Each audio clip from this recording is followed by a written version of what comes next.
क्या आप जानते हैं भगवान जगन्नाथ का असली रूप यह लकड़ी की मूर्त नहीं बल्कि एक चमकता हुआ नीला पत्थर था जिसे नीलमाधव कहा जाता था। आखिर वो दिव्य पत्थर गायब कहाँ हो गया और भगवान अधूरी मूर्त में क्यों बदल गए? यह कहानी मालवा के राजा इंद्रद्युम्न से शुरू होती है। उन्हें पता चला कि ओडिशा के घने जंगलों में भगवान विष्णु साक्षात नीलमाधव के रूप में पूजे जाते हैं। राजा ने अपने मंत्री विद्यापति को खोज पर भेजा। विद्यापति जंगलों में भटकते हुए आदिवासी सरदार विश्ववसु तक पहुंच गए, जो गुफा में गुप्त रूप से नीलमाधव की पूजा करते थे। विद्यापति ने सरदार की बेटी से शादी की और जिद करके गुफा देखने की बात मनवा ली। सरदार ने शर्त रखी कि वे उनकी आंखों पर पट्टी बांधकर ले जाएंगे, लेकिन विद्यापति ने चालाकी की। उन्होंने रास्ते में चुपके से सरसों के बीज गिरा दिए। कुछ दिनों बाद जब बारिश हुई तो सरसों के पौधे उग आए और विद्यापति को गुफा का रास्ता मिल गया। उसने तुरंत राजा को खबर दी। राजा इंद्रद्युम्न अपनी विशाल सेना लेकर घमंड के साथ भगवान को लेने पहुंचे, लेकिन उनके वहां पहुंचते ही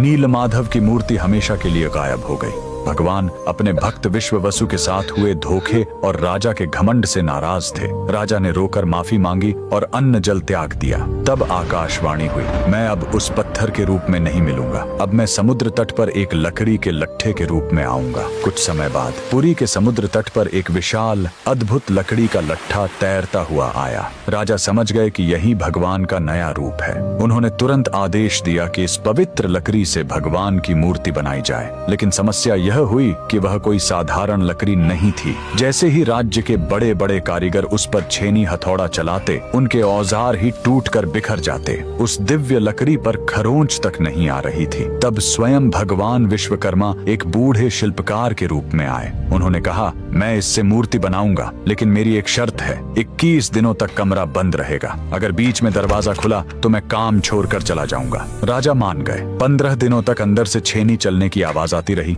लेकिन फिर सब एकदम शांत हो गया। रानी गुंडिचा को लगा कि बूढ़ा शिल्पकार शायद अंदर मर गया है। घबराहट में उन्होंने दरवाजा खोल दिया। अंदर देखा तो शिल्पकार गायब था और वहां भगवान जगन्नाथ, बलभद्र और सुभद्रा की अधूरी मूर्तियां थीं। राजा बहुत दुखी हुए, लेकिन तभी भगवान ने संकेत दिया कि वे इसी अधूरे रूप में रहकर भक्तों को दर्शन देना चाहते हैं। यही कारण है कि आज भी हम भगवान के उस अधूरे लेकिन सबसे प्यारे रूप की पूजा करते हैं। कमेंट्स में जय जगन्नाथ जरूर लिखें।